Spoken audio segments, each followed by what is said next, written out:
আসসালামু আলাইকুম।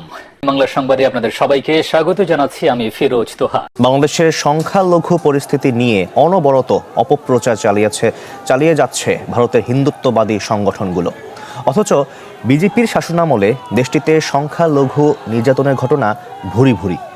সংখ্যালঘু হত্যা, গ্রেফতার ও শ্লীলতাহানি বহুবার আন্তর্জাতিক গণমাধ্যমের শিরোনাম হয়েছে, যা নিয়ে বারবার উদ্বেগ জানিয়েছে আন্তর্জাতিক মানবাধিকার সংস্থাগুলো।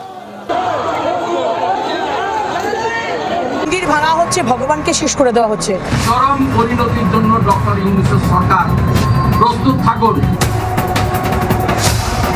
বাংলাদেশকে নিয়ে এমনই অপপ্রচারে মেতেছে ভারতের বিজেপি ও তাদের সহযোগীরা।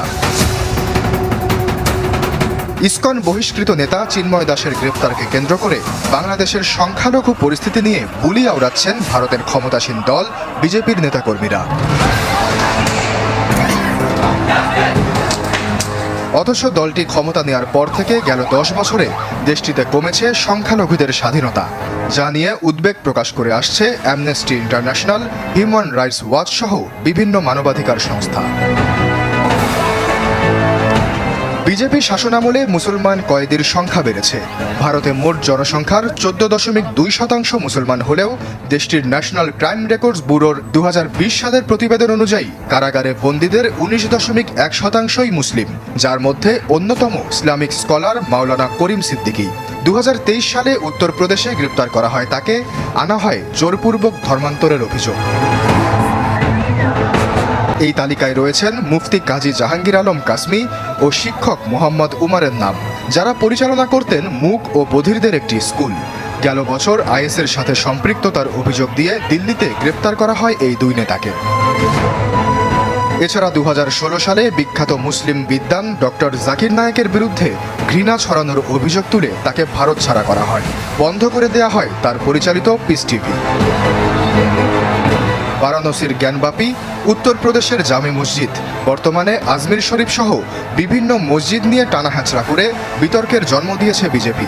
এসব মসজিদের স্থলে আগে মন্দির ছিল বলে দাবি তুলে চলছে জরিপ, যার প্রতিবাদ করতে গেলে মুসলমানদের ওপর চড়াও হয় পুলিশ। সম্প্রতি উত্তরপ্রদেশে 3 বিক্ষোভকারীকে গুলি করে হত্যাও করে তারা। মুঘল স্থাপত্য, তাজমহল ও লালকেল্লার বিরুদ্ধেও চলছে এমন ষড়যন্ত্র। এছাড়া অযোধ্যার বাবরি মসজিদ ভেঙে দিয়ে গড়ে তোলা হয় রাম মন্দির।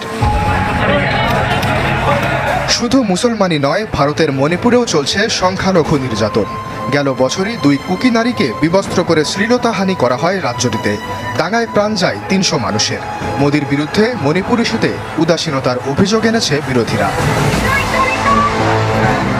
সিএএ এবং এনআরসির মতো আইনের নিন্দা জানানো হয়েছে হিউম্যান রাইটস ওয়াচের প্রতিবেদনে। সমালোচনা করা হয়েছে বুলডোজার দিয়ে মুসলিম স্থাপত্য গড়িয়ে দেওয়ারও। তবে ভারতের ইতিহাসে সবচেয়ে বড় সংখ্যালঘু নির্মূলের ঘটনা ঘটানো হয় গুজরাটে। 2002 সালে হিন্দু মুসলিম দাঙ্গায় হত্যা করা হয় 1000-এর বেশি মানুষকে, যাদের বেশিরভাগই ছিল মুসলিম। গেল বছর বিবিসির এক তথ্যচিত্রে বলা হয়, ওই দাঙ্গায় প্রত্যক্ষ মদত ছিল তৎকালীন মুখ্যমন্ত্রী নরেন্দ্র মোদির।